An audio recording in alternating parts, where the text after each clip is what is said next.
Brought to you by V-Guard. आजची पत्रकार परिषद ही कुठल्याही राजकीय विषयावर नसून इलेक्शन कमिशननी किती निष्काळजीपणाने महाराष्ट्रातली निवडणूक हाताळली ह्याच्यावरती प्रकाश टाकणारी आहे।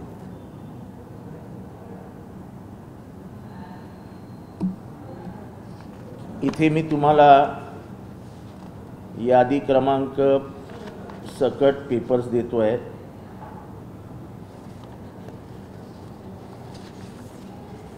जवळजवळ 4000 नावं 1015 1475 931 आणि 1033 म्हणजे जवळजवळ 5000 नावं ही एका सिंगल पत्त्यावर आली होती।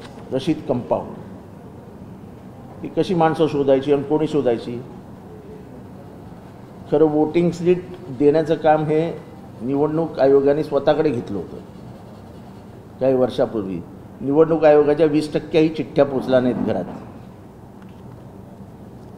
6000 माणसांची यादी तुम्ही डायरेक्ट प्रिंट करता आणि त्याच्यावरती रशीद कंपाऊंड टाकून ठेवता। हे रशीद कंपाऊंड मध्ये राहणारे 6000 माणसं कोणी शोधायची? ह्यांचे पत्ते कसे मिळणार नावावरनं? भाइयों बहनों, उनके राज में पावर रहे अनस्टेबल और हम रखे सब स्मूथ और स्टेबल। हमारा नेता कैसा हो जो स्टेबल पावर दे वैसा हो। अब की बार वी-गार्ड एसी स्टेबलाइजर का चमत्कार। आता ह्या सगळ्या याद्या ज्या आहेत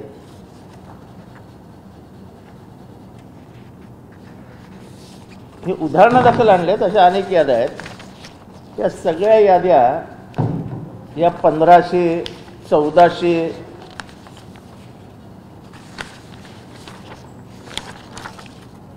इतकं त्यांचं संख्याबळ आहे। 1500ची एक यादी। आता 1500ची एक यादी खरं तर 500 पेक्षा किंवा 750 पेक्षा यादी मोठी नसावी असं एक कॅल्क्युलेशन आहे। कारण का तरच माणसं शोधता येतात। एका रूममध्ये ते बसू शकतात, एका मशीनवर ॲडजस्ट होऊ शकतात। एक तर ह्यावेळेस माहीत नाही इलेक्शन कमिशनने काय केलं आहे, कसं केलं आहे। आता ही 1500 माणसं समजा ह्याच्यातली 70% किंवा 60% वोटिंगला उतरली तर किती झाले? 900 माणसांचं वोटिंग एका खोलीत एका मशीनवर कसं होणार? ते स्वतः सांगतात की साधारण 1.5 मिनिटं लागतो एक वोटला। 1.5 मिनिटं लागत नाही, कमीत कमी 3 ते 4 मिनिटं लागतात ते व्हेरिफिकेशन नामुक तमुक। कारण का मॅन्युअल आहे, ते सुद्धा माणसंच आहेत ना, ते आरोप वगैरे जे काय बसलेले असतात क्लार्क ती सुद्धा माणसं आहेत, त्यांच्याही कामाला मर्यादा आहेत। एक तर कुठेही पंखे नाहीत। त्या खोल्या अतिशय अडगळीच्या शाळेंमध्ये घेतल्या होत्या। उनका बैकअप सिर्फ कल तक और हमारा चांद तक। हमारा नेता कैसा हो जो नॉन स्टॉप बैकअप दे वैसा हो। अब की बार वी-गार्ड इन्वर्टर बैटरी का चमत्कार। आता 1500 आणि एक मशीन। खरं पूर्वी कसं असायचं, 1500ची असेल तर 750 ते 2 भाग करायचे, अ आणि ब आणि 2 मशीन्स ठेवायची। यावेळेस सगळीकडे एकच मशीन, त्यामुळे मतदान पूर्णच होऊ शकलं नाही। मतदान करायला लोकांना 4-4 तास लागले। एवढ्या उन्हामध्ये 4 तास उभं राहणं हे मानवाला शक्य नाही। आमच्या इथे कमीत कमी 10 ते 12 लोक लाईनीतच बेशुद्ध पडली। मग त्यांना हॉस्पिटलला घेऊन जाणं, त्यांना हॉस्पिटलायझेशन करणं, हे मी फक्त कळवा मुंब्रा 149 या मतदारसंघाबद्दल बोलतो आहे। आणि असे प्रकार सगळीकडे झाले, पण मी हा अभ्यास करून हे सगळं बाहेर काढलंय। आता 1500ची यादी करणारा महाभाग कोण, हा शहाणा कोण? त्यात निवडणूक आयोगाने तपासावं ना की 1500ची यादी तुम्ही बनवलीच कशी? बरं, दुसरी गोष्ट तुमच्या नजरेस आणून देतो। की एक बिल्डिंग आहे, आता एक बिल्डिंग ही ह्याचे वोटिंग केंद्र एकावरच पाहिजे, एका शाळेवर. तर एका बिल्डिंगचे समजा 10 फॅमिलीज असतील, तर फॅमिलीचे 5 वोट असतील, तर 5 वोट 5 वेगवेगळ्या शाळेत. म्हणजे याचा अर्थ तुम्ही काही लक्षच दिलेलं नाही आहे. म्हणजे आईचं वोट ए मध्ये, वडिलांचं वोट बी मध्ये, पोरीचं वोट सी मध्ये, पोराचं वोट डी मध्ये. अरे आता एक घरातली 4 माणसं वोटिंगला निघाली, रिक्षात बसली, शाळेत गेली, वोटिंग करून घरी आली. इतका साधा हिशोब असतो हा. आणि हे म्हणजे 149 मध्ये झालं हे मी पुराव्यासकट दाखवतोय, पण हे सगळीकडे झालं. मशीन्स, इलेक्शन मशीन्स स्लो कशा झाल्या हे एक न उलगडणारं कोड आहे.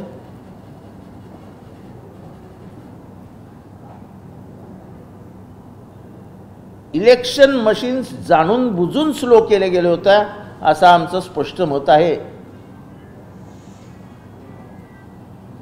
त्यामुळे लोक कंटाळली. आता एवढ्या वेळ 5-5 तास लाईनीत उभं राहणं या उन्हात, त्या शाळेच्या आवारात जिथे प्रचंड ऊन, हवा नाही, वरती त्या शाळा असल्यामुळे त्यांच्यावरती पत्र्याचे शेड्स, तो पत्रा गरम होतोय, तिथेच सगळी लोक उभी आहेत. त्यामुळे सफोकेशनमुळे 12 लोक बेशुद्ध पडले आणि गेले हॉस्पिटलमध्ये. याची जबाबदारी कोण घेणार?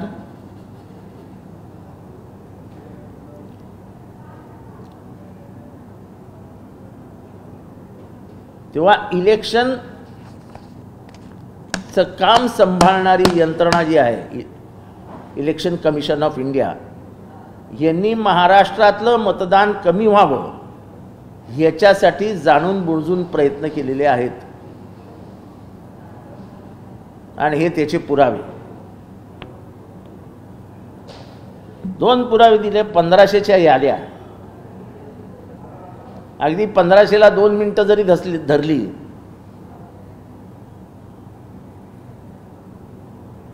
तर एका मिनिटाला, एका तासाला 60 होऊ शकतात. म्हणजे कितीही केलं तरी 10 तासात 12 तासात 60, 600 ते 700 मतदान होतं 1500 मधनं, म्हणजे 50% पण नाही. आणि मग आम्ही बघतो आसाममध्ये 78%, बेंगॉलमध्ये 79%. त्यामुळे महाराष्ट्राचं हे लक्षातच येत नाही की हे असला गोंधळ करून ठेवतात. शाळा निवडताना त्या भागाच्या जवळच्या लोकांना त्या जवळच्या शाळेत त्यांचं मतदान केंद्र असलं पाहिजे, हा साधा हे नियम आहे. असाही नियम आहे की Election Commission has to see the comfort of the voters. कुठेही पाणी नव्हतं प्यायला, कुठेही पंखे लावलेले नव्हते, कार्यकर्ते पाणी आणून देत होते. मग इलेक्शनचं काम काय? इलेक्शन कमिशनचं काम काय? काही ठिकाणी मशीन्स बंद पडल्या होत्या.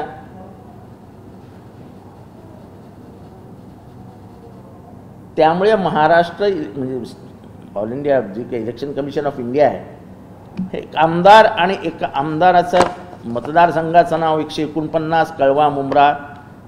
मी ही ओपन तक्रार करतोय की Election commission is a complete failure. Election commission यांनी सर्वात जास्त चुका करून ठेवल्या आणि ह्या वोटर्सला मतदानापासून वंचित ठेवण्याचं काम इलेक्शन कमिशनने केलेलं आहे.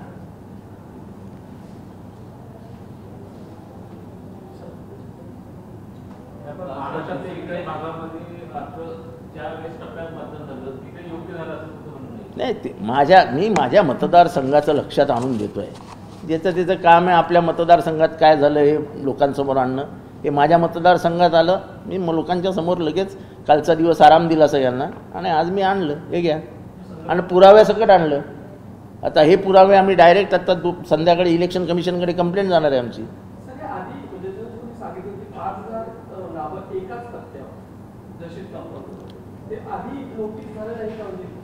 नाही आधी पण नोटीस झालेलं होत काहीच नाही ना. एकदा याद्या प्रिंट झाल्या की होत काहीच नाही. तेव्हा गोंधळ घालून उगाच आपण मनस्ताप करून लोक आमचे कार्यकर्ते स्लो होतात, आपल्याला नावं शोधायची असतात. तेव्हा काहीच बोलायचं नाही असं मी ठरवलेलं. हे आता महाराष्ट्र विधानसभेच्या जेव्हा निवडणुका लागतील तेव्हा कुठलीही यादी 750च्या वरती जाऊ नये हा प्रयत्न इलेक्शन कमिशनने केला पाहिजे. त्याचं मॅपिंग बरोबर केलं पाहिजे. वॉर्डासारखं महानगरपालिकेकडे सगळ्या वॉर्डाच्या सीमा उपलब्ध आहेत. महानगरपालिकेच्या अधिकाऱ्यांना महाराष्ट्र इलेक्शन कमिशनने वापरलं पाहिजे की तुम्ही तयार केलेले मॅप, त्यांच्याकडे बरोबर मॅप आणि लोकसंख्या आहे, 750ची लोकसंख्येचा मॅप तयार करा, तो बाहेर काढा आणि तो ब्लॉक करा. कित्येक बिल्डिंगचे नावच गायब होती. कारण का ह्यांचे शिक्षक जे जातात ते वरती बिल्डिंग चढतच नाहीत. पहिले 2 मजले चढतात आणि मग नंतर ठोक येतात खाली. कारण का त्या बिचाऱ्यांना तुम्ही 1 रुपयाही पगार देत नाही. ते कोणाच्या बापाचे नोकर नाहीत ना फुकटात एवढ्या बिल्डिंगी चढायच्या. इलेक्शन कमिशनचे ऑफिसर्स असं म्हणतात का की आम्हाला पैसे नको, आम्ही इलेक्शनचं काम आहे, हे देशाचं काम आहे, हे देशाच्या लोकशाहीचं काम आहे, संविधानाचं काम आहे म्हणून आम्ही फुकट करू असं म्हणतात का? राजीव कुमार जे मुख्य निवडणूक आयुक्त बसलेत ते गाडी वापरत नाहीत का? AC केबिनमध्ये बसत नाहीत का? मग त्यांना जर हे सगळं पाहिजे तर मग ते गरीब बिचारे शिक्षक ज्यांना तुम्ही हे कामाला लावता त्यांनी का काम करावं? आणि मग हे असे घोटाळे होतात. आता ही जबाबदारी कोणाची? ह्याच्यावर तुम्ही कोणावर कारवाई करणार? 1500ची यादी, 5000 एकाच पत्त्यावर, याच्यावर कोणावर कारवाई करायची? साधा प्रश्न विचारतोय मी. अनेक मतदारांची नावं जी यादीतून गहाळ झाली होती, ज्यांनी मागच्या वेळी मतदान केलं होतं त्यांचा यावेळी त्याचं कारण असं की ते सांगतात की आम्ही ॲडव्हर्टाईज करतो, तहसीलदार कार्यालयाच्या बाहेर यादी लावतो. ते कधी लावतात, ते कधी काढतात. मी आता माहितीचा अधिकार टाकलाय की ह्या सगळ्या प्रक्रिया आपण करतानाच्या तारखा, आपण जाहीर केलेल्या तारखा आता लोकांना डिलीट मारून टाकले. डिलीट मारलं म्हणजे काय केलं तर तुमचा माणूस गेलेला का घरी तपासायला? तरी डिलीट. तो माणूस गेल्यावर बघतो तर माझं नाव डिलीट. अच्छा, मतदार याद्या ह्या सुद्धा अंतिम मतदार याद्या ह्या निवडणुकीच्या 20 तारखेच्या असतील तर 12-13 तारखेला आल्या. खरं मतदार याद्या हे ज्या दिवशी निवडणूक जाहीर होईल त्याच दिवशी तुम्ही हां तुम्हाला जर सप्लिमेंटरी याद्या काढायच्या असतील तर त्याच्यानंतर काढा ना, ते वेगळ्या याद्या करा. त्या सप्लिमेंटरी मेन यादी सगळ्या एकात एक घालून देतात वाटून. त्याचा गोंधळ होतो. जर तुम्ही आम्हाला मतदार यादी मतदान ज्या दिवशी म्हणजे निवडणुकी ज्या दिवशी घोषित होईल त्या दिवशी दिली तर आम्हाला त्याचे हिस्से पाडता येतील, ते पत्ते शोधायला सुरुवात करता येईल आणि त्याच्यातनं आम्हाला पॉझिटिव्ह रिझल्ट मिळेल. 10 दिवसात तुम्हाला आम्ही सांगू शकतो की तुम्ही एवढे नावं गहाळ आहेत. गहाळ होतातच कशी नावं? डिजिटल इंडिया म्हणायचं आणि नावं बसलेल्या मतदारांची नावं गहाळ होतात. मी तुम्हाला अजून 2 उदाहरणं देईल की बिल्डिंग मागच्या वर्षी वोटिंगला होती, आज ही बिल्डिंगच गायब झाली. बिल्डिंग कशी गायब होते? याचा अर्थ तुमचे जे कोणी बघायला गेले होते त्यांनी बघितलंच नाही. शाळा निवडताना ती कुठल्या गल्लीत आहे का, तिथे जाण्याचा येण्याचा मार्ग वेगळा बरोबर आहे का, खोलीच्या बाहेर हवा आहे का, काहीच बघितलं गेलं नाही. त्यामुळे ह्या वर्षीची निवडणुकीला मतदारांना प्रचंड त्रास झाला आहे. आणि ही माझीच नाही, सर्वत्र कंप्लेंट आहे. पण हे मी फक्त महाराष्ट्राच्या नजरेसमोर आणतोय की हे बघा यांनी काय करून ठेवलं आहे.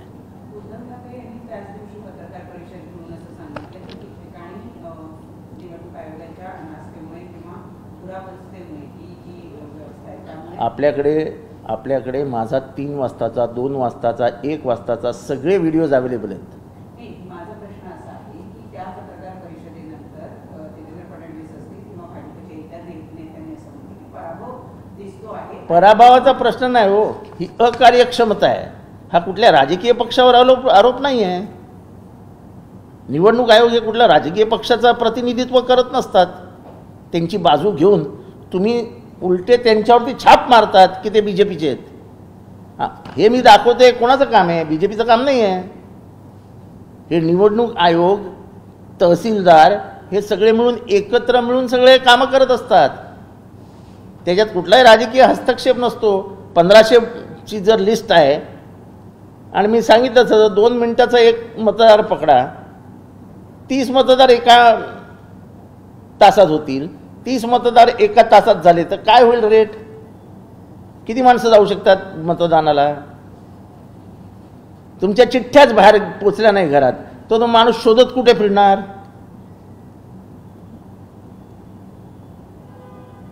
म्हणजे 4-4 किलोमीटर अंतरावरती तुम्ही जर बोटिंग त्यांचं बूट ठेवलं की तुम्ही बोटिंगला 4 किलोमीटरवर जा, कसं जाणार माणूस? तुम्ही काय रिक्षाचे पैसे देता?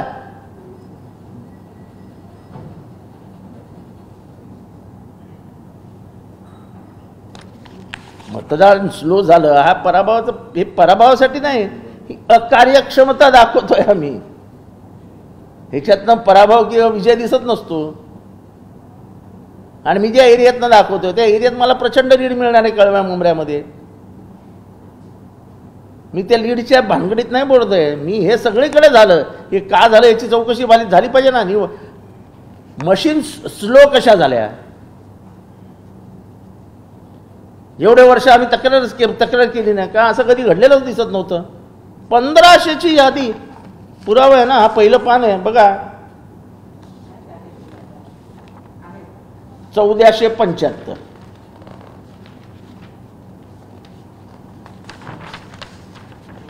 1033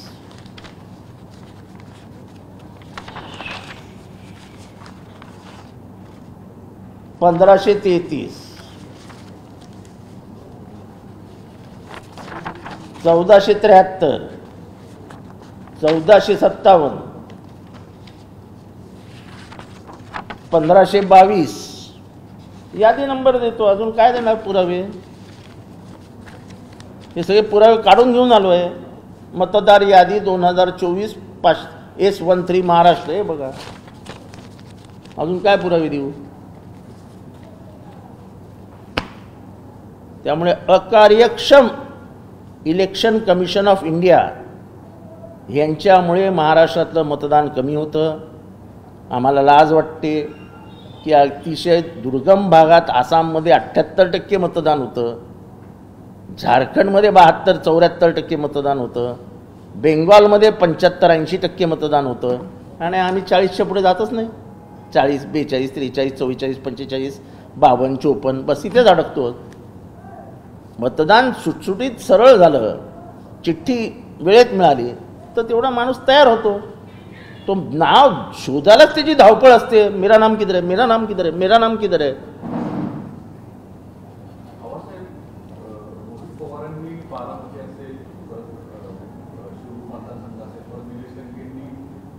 आज तर निलेश लंकेची हाईट झाली.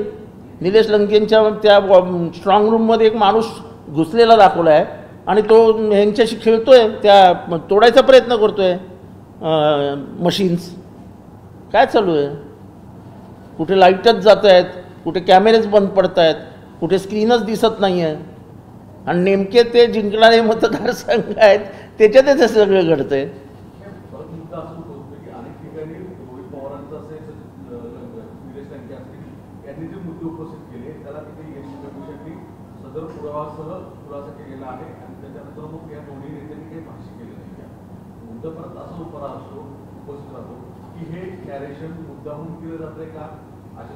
हे बघा, निलेश लंकेंनी जो आरोप केला आहे तो पुराव्या सकट केला आहे, त्याचा व्हिडिओ टाकला आहे.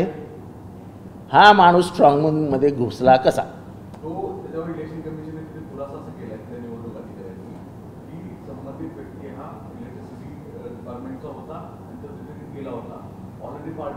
असं आहे की तुम्हाला कुठलाही माणूस पाठवायचा असेल आतमध्ये तर तुम्ही संबंधित पक्षाच्या प्रतिनिधींना कळवायचं असतं, त्यांना सांगायचं असतं की हा माणूस आतमध्ये जाणार आहे. तुम्ही कोणालाही न सांगता स्ट्रॉंग रूम उघडून त्या माणसाला प्रवेश कसा दिलात? जर स्ट्रॉंग रूमला सगळ्यांच्या सह्यांचं लॉक आहे तर याचा अर्थ तुम्ही स्ट्रॉंग रूमचं सह्यांचं लॉक तोडलं. मग सह्यांचं लॉक तोडताना तुम्हाला ज्यांनी ज्यांनी सह्या केल्या आहेत त्यांना समोर का नाही उभं ठेवलं? नंतर लॉक करताना परत त्याच सह्यांच्या माणसांना बोलून परत सह्या का नाही घेतल्या? निवडणूक आयोग स्वतः सस्पिशनचं वातावरण तयार करतं, संशयास्पद वातावरण तयार करतं आणि नंतर मग हेराफेरी फेरफार करण्याचा प्रयत्न करतं. टक्केवारीच्या बाबतीत तेच झालं. 17C फॉर्म सगळ्यांच्या हातात असताना वेगवेगळे अंकगणी म्हणजे अंक आले, वेगवेगळे पर्सेंटेज आले. हे कसं काय शक्य आहे? 5 तासामध्ये सगळ्या पेट्या जमा केल्यानंतर 17C फॉर्म सगळ्या प्रतिनिधींकडे असतो, निवडणूक प्रतिनिधींकडे. त्यांची टोटल मार्कच्या बाहेर जाऊच शकत नाही तुम्ही. आणि 17C फॉर्म आरोकडे असतोच असतो.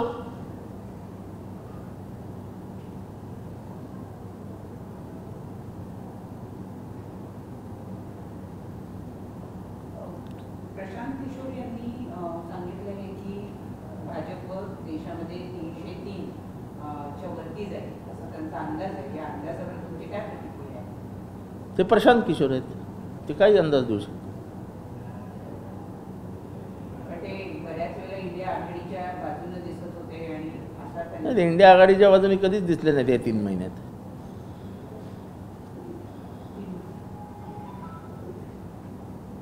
ते महिन्याला रंग बदलतात, त्याच्यामुळे. एक दुसरा मुद्दा आहे की पुण्यामध्ये जे हेट अँड ट्रायल केस झालेली आहे तर त्यामध्ये काही राजकीय लोकांनी हस्तक्षेप केला म्हणून बिल्डरच्या मुलाला वाचवायचा प्रयत्न झाला. आधी सांगितलं की कलम 304 लावले, नंतर सांगितलं की 4 कलम नव्हतं. ज्या बातम्या येत आहेत, जे काही कानावर पडतंय, आपल्या मुलांना ताब्यात ठेवण्याची जबाबदारी आईवडिलांची असते. लहान पोरगा गाडी घेऊन बाहेर पडतो, त्याच्या हातात चावी द्यायची की नाही हे वडिलांनी आणि आईने डिसाईड करायचं असतं. ह्याच्यात त्या मुलाची चूक कमी आणि आईवडिलांची चूक जास्त आहे. आपला पोरगा किती वाजता घरात आला पाहिजे, तो कुठल्या स्थितीत आहे हे बघण्याचं काम आईचं असतं. त्याच्यामुळे त्याच्याबरोबर जी पोरं पार्टी करत होती त्यांच्या वडिलांनी पश्चाताप करून घ्यावा. मला कोणाचं नाव नाही घ्यायचं आहे. राहुल गांधी ने भी ट्वीट किया है, उन्होंने कहा है कि जो ऑटो वाले होते थे या फिर ट्रक वाले होते थे उनको काफी ज्यादा सजा मिलती है. ये जो लड़का है उसको नहीं ऐसा है, और बेल की कंडीशंस ऐसी थी कि ऐसे लिखना था और ट्रैफिक पुलिस को असिस्ट करना था, प्रेजेंटेशन देने थे. बेल कंडीशंस काफी लीनियंट थी. नहीं ऐसा है कि एखादा ट्रक वाले के एक्सीडेंट जो होते हैं, ट्रक वाले की कोई गलती नहीं होती है. हम हाईवे क्रॉस करते हैं, हाईवे क्रॉस करने का अधिकार किसी को नहीं होता. वो बेचारा ट्रक वाला आता है 60 के स्पीड में, वो ब्रेक नहीं मार सकता क्योंकि पीछे उसका बहुत बड़ा बोझ होता है. आदमी मर जाता है, लोग ट्रक वाले को ही मारते हैं.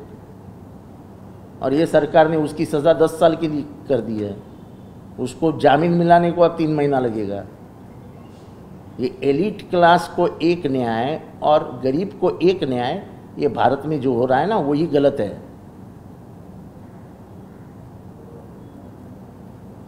कितने इलीगल पब्स है,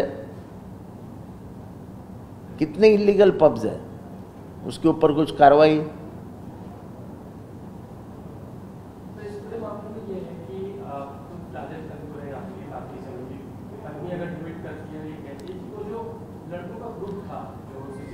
देखो मेरे को एक माँ, मैं प्राजक्त तनपुरे को इसमें बाजू में हटाऊँ. प्राजक्त तनपुरे में का इससे कोई लेना देना नहीं है. एक माँ को ये दुख होता ही होगा कि इसी बच्चे लोगों ने मेरे बच्चे को मारा था. तो व्यथित हो कि वो बताएगी ना यही बच्चा था इसने मेरे बच्चे को मारा था. उसमें कोई उल्टी उसकी गलती नहीं. एक माँ है, वो उस माँ का दिल बोल रहा है. और इतना सताया कि उसने स्कूल बदली करके ले लिया. ये आप ये इसके बारे में सोचो कि ये गैंग जो थी, ये गैंग इतनी खतरनाक थी कि उस लड़के को स्कूल छोड़ना पड़ा. ये प्राजक्त तनपुरे की बात नहीं है. एक माँ जिसने एक स्कूल चुन के उसको वहाँ डाला था उसको स्कूल से निकाल के उसको दूसरे स्कूल में डालना पड़ा, ये माँ को दुख नहीं होगा? तो माँ ने दुख प्रकट कर दिया कि यही वो लड़का है। यानी ये लड़का पहले से ही थोड़ा सा मस्तीखोर था, मस्ती करता था। केस में काफी ज्यादा लूपहोल्स है। उस लड़के का एज लिमिट देखा नहीं गया था जब उसको अल्कोहल सर्व किया गया था, नाकाबंदी नहीं थी वो प्रॉपर रोड्स पे, जब नहीं, वो नाका रैश ड्राइविंग कर रहा था। पुणे में हमने पहले भी देखा है कि ड्रग्स का भी काफी ज्यादा चलन हो रहा है। कैसा देखते हैं इस एंटायर चीज को? सिर्फ एक केस को नहीं, ऐसा नहीं है। बेसिकली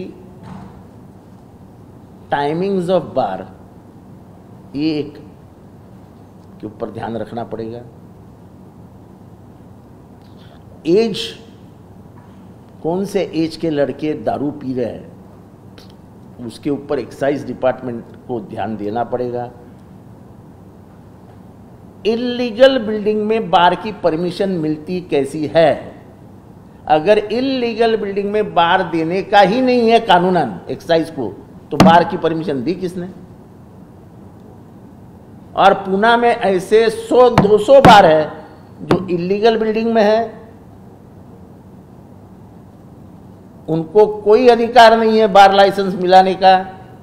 और पूरे महाराष्ट्र में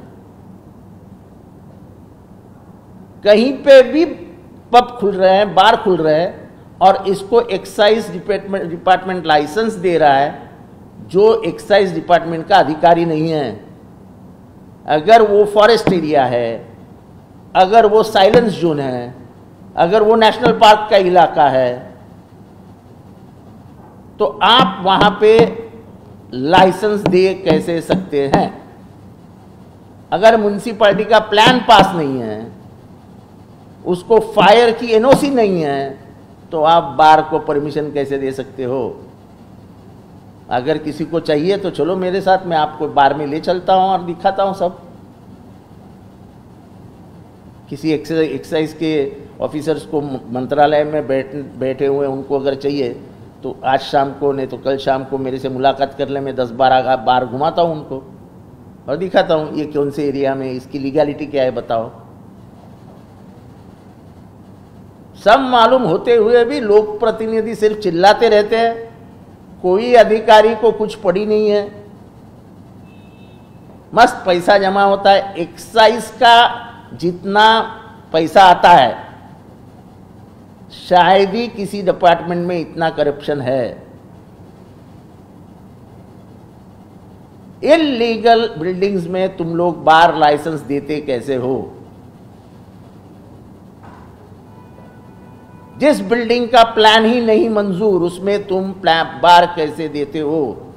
अरे एक इंडिविजुअल शॉप बन गया और उसको कोई परमिशन नहीं है, तो तुम बार कैसे देते हो? तो कल तो ऐसा कर दो कि कोई रास्ते पे पूछ रहा है, 4 बेंचेस डाल दिए, 4 कुर्सियां डाल दी, बियर की, विस्की की बोतल लगा दी, दे दो उसको बार की परमिशन।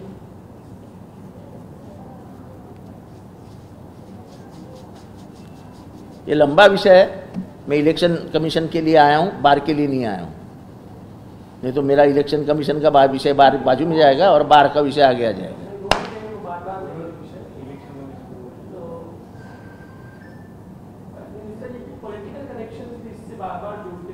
देखो, मेरे को उस पर बात ही नहीं करनी है। मेरे को इलेक्शन कमीशन की जो गलतियां हैं उसके ऊपर ही बात करनी है, ताकि इलेक्शन कमीशन के और महाराष्ट्र के नज़र में आ जाए कि ये जबरान ज़बरदस्ती ये गलतियां की गई हैं और इसके लिए जिम्मेदार इलेक्शन कमीशन ऑफ इंडिया है। इसको एक बार डिटेल में बता दीजिए कि जो खामियां आप बता रहे हैं, क्या उसको लगता है आगे आने वाली विधानसभा में दुरुस्त किया जाएगा? अरे उसको जानबूझकर ये किया गया। अरे जैसा मैंने बताया कि कोई भी मतदार यादी ये 500-750 के आगे जानी ही नहीं चाहिए। ढूंढेंगे कैसे लोग?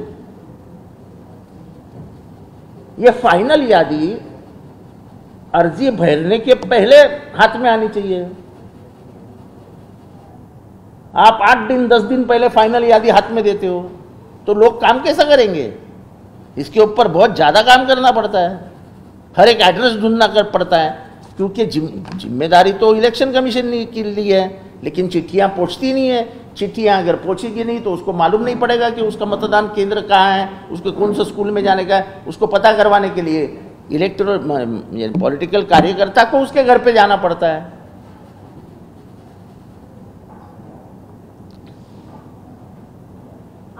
हिंसा वाले इलाके माने जाते थे, जम्मू कश्मीर और गढ़चिरोली, लेकिन इस बार वहाँ पे बहुत पॉजिटिव वोटिंग हुई है। उसको लेकर क्या कहेंगे? एक ही पॉजिटिव साइड इस बार नजर आया।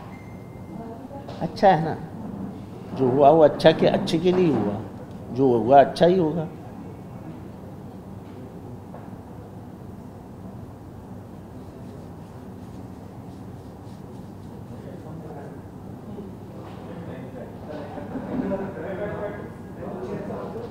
I would like to bring to the notice of the Election Commission the mistakes which are the Election Commission. A voting list has to be somewhere near 500 to 700. A voting list with proof I am giving you, which is more than 1500. I have brought 4 papers, means 4 lists which are more than 1500.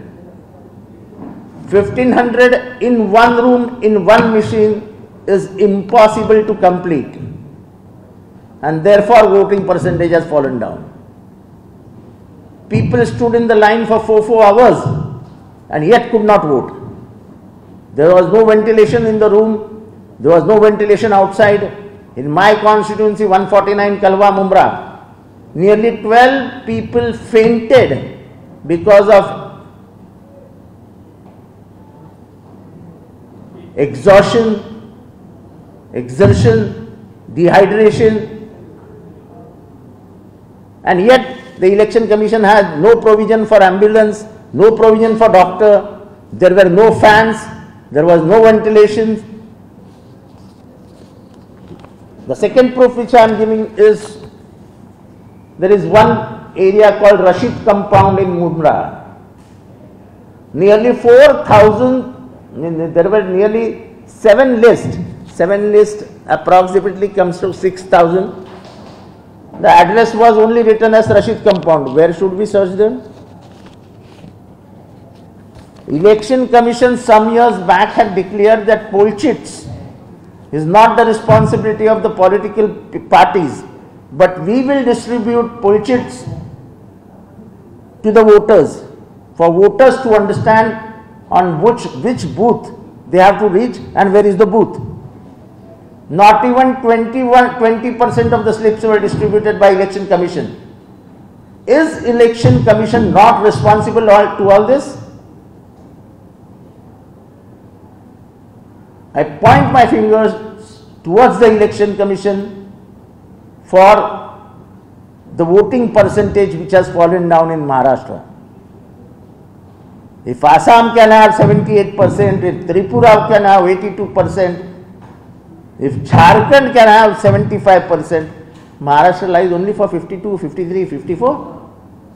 That is because of this.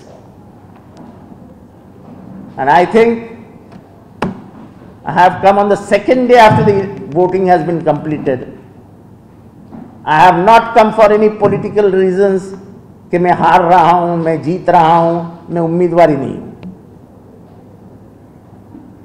I am not a candidate, but I have to bring to the notice of the election commissions the mistakes which they have done, and at least they should have the politeness, responsibility towards the voters, and then improve in the next elections which are just 3 to 4 months away, the member of Legislative Assembly, Vidhan Sabha, which are just 4 months away. They have to take time and effort now to improve all this, and I would like to tell them that not a single list should be more than 750. The polling booth should not be 1 kilometer away, not more than 1 kilometer away. The rooms should have proper ventilation. The areas in which the voters stand should have proper ventilation, because in my area, because of the heat and humidity, 12 people fainted and had to be admitted in the hospital. if there wouldn't have been political people over there, what would have been the condition of the voters who were fell down? There was nobody from the Election Commission to take care of them. And it is said in Election Commission that the comfort of the voters is the responsibility of the Election Commission. 1,500 people in one list, in one room and one machine. Under any mathematical calculations, if a person takes 2 to 3 minutes for one vote, only 30 votes will be polled in 1 hour. So in the next 9 hours or whatever, 13 hours of votings, not 6, 11 hours of voting, 330 votes will be polled out of 1,500. That is not even 25%. So this is the failure of the Election Commission and hurts the right of the voters to vote, the fundamental right as per the Constitution.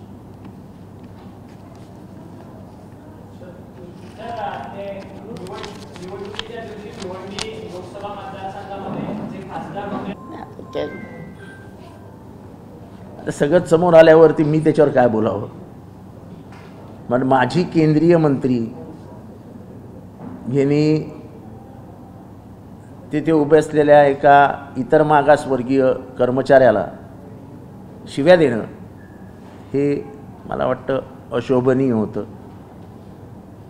कारण का ते पोलिसांची काहीच चूक नसते. Election प्रोसेसमध्ये पोलिसांचं काही कामच नसतं. फक्त उभं राहणं एवढंच पोलिसांचं काम असतं. तेही उन्हातानात एवढा 47 डिग्री टेम्परेचरमध्ये ते बिचारे पोलीस उभे होते. आणि मी आजही सांगतो पोलिसांचं इलेक्शन कमिशन इलेक्शनमध्ये काही काम नसतं. राजकीय हस्तक्षेप सत्ताधारी करायला लावतात म्हणून पोलीस येतात. नाही तर पोलीस कधीही इलेक्शन कमिशनच्या लफड्यात येत नाहीत. हे वर्ण दबाव येतात. हे तिथे याला बाहेर काढा त्याला बाहेर काढा त्याच्यात नाही लफडी होतात. Brought to you by V-Guard.